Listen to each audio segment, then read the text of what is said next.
Ya Muhammad, anta Rasulullah wa ana Jibril.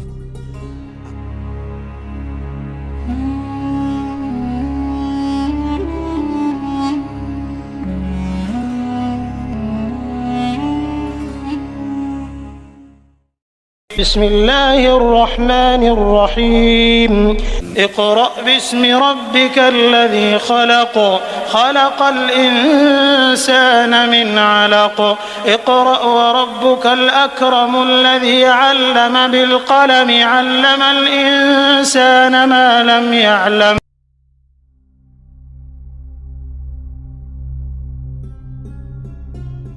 Rasulullah SAW mengulangi bacaan ini dengan hati yang bergetar, lalu pulang menemui Khadijah binti Khuwailid seraya bersabda, "Zammiluni, zammiluni." Maka beliau diselimuti hingga badan beliau tidak lagi menggigil layaknya terkena demam. "Apa yang terjadi padaku?" beliau bertanya kepada Khadijah. Maka dia memberitahukan apa yang baru saja terjadi. Beliau bersabda, "Aku khawatir terhadap keadaan diriku sendiri."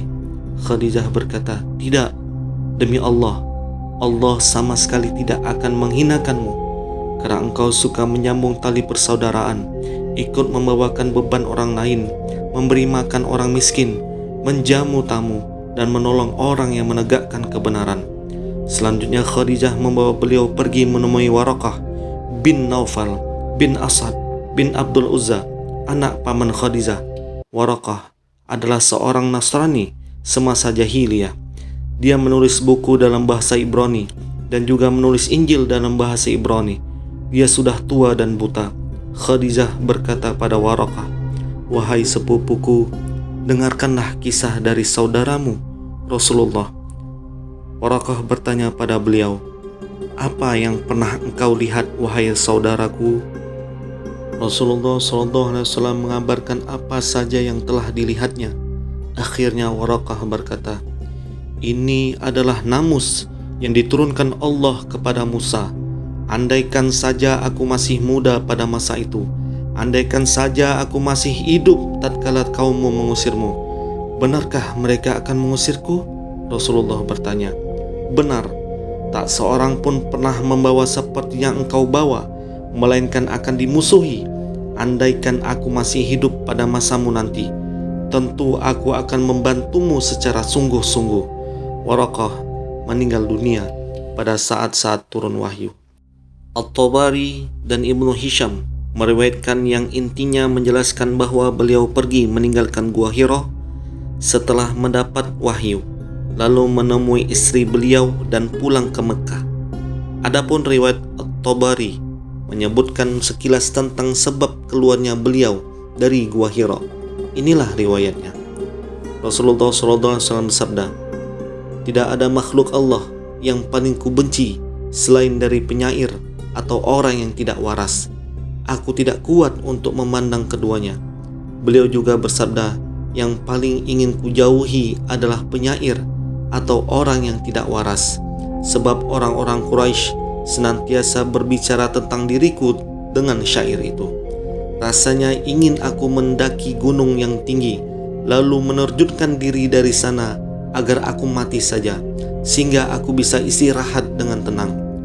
Beliau bersabda lagi, "Maka aku pun pergi dan hendak melakukan hal itu. Namun di tengah gunung, tiba-tiba ku dengar suara yang datangnya dari langit, berkata, 'Ya Muhammad, anta Rasulullah wa ana Jibril.' Aku mengonggakkan kepala ke arah langit, yang ternyata di sana ada Jibril dalam rupa seorang laki-laki dengan wajah yang berseri. Kedua telapak kakinya menginjak ufuk langit seraya berkata, 'Ya Muhammad, anta Rasulullah wa ana Jibril.' Aku berdiam diri sambil memandangnya, bingung apa yang hendak ku kerjakan. Tidak berani melangkah maju atau mundur. Aku memalingkan wajah dari arah yang ditempati Jibril di ufuk langit. Tetapi setiap kali aku memandang arah langit yang lain, di sana tetap ada Jibril seperti yang kulihat.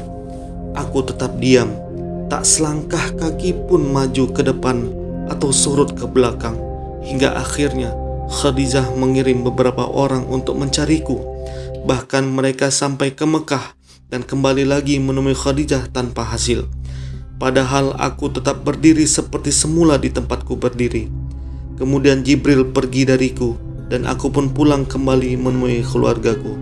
Sesampainya di rumahku, langsung duduk di atas paha Khadijah sambil bersandar padanya. Wahai Abu Qasim, mana saja engkau tadi?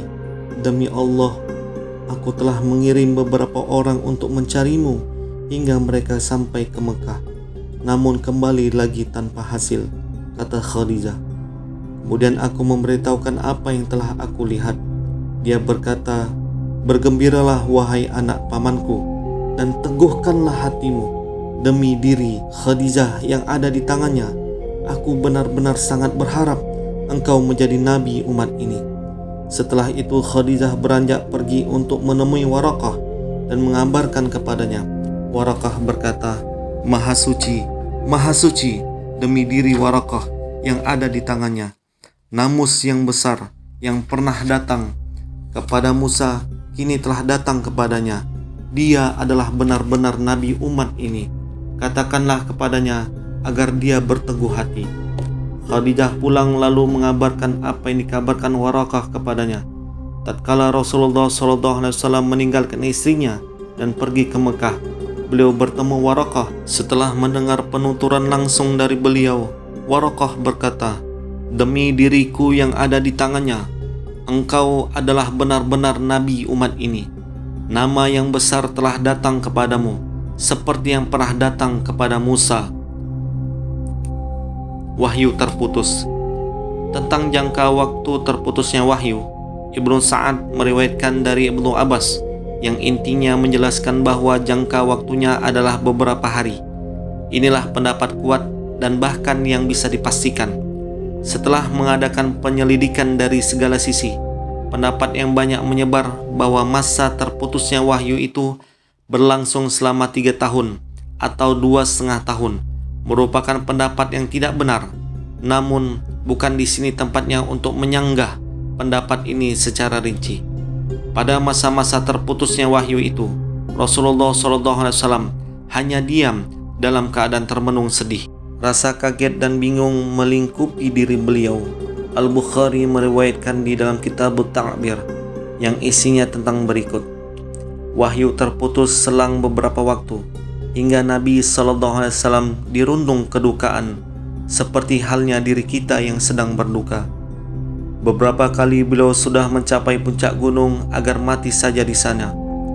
Tetapi setiap kali beliau sudah mencapai puncaknya dan terbesit keinginan untuk terjun dari sana, muncul bayangan Jibril yang berkata kepada beliau, wahai Muhammad, engkau adalah benar-benar Rasul Allah. Dengan begitu hati dan jiwa beliau menjadi tenang kembali. Setelah itu beliau pulang kembali.